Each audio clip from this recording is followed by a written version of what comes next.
हाय and नमस्कार। चलतु आज आम बनइबा दही भेंडी।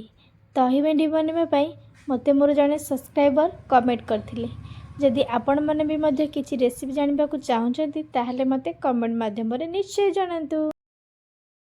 देखंतु एठी मु भेंडी को अल्प भाजी देइछि, बेसी भाजबेनी पोड़ी जीव।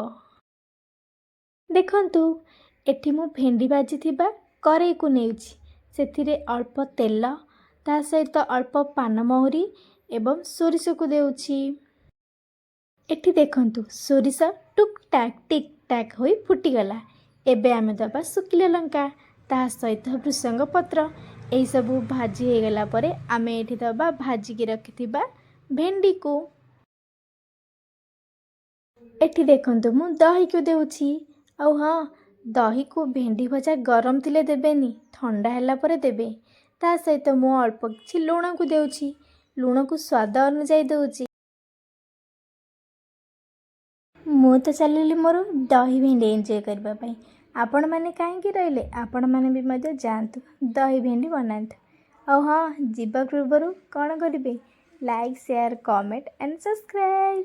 रहूची नमस्कार।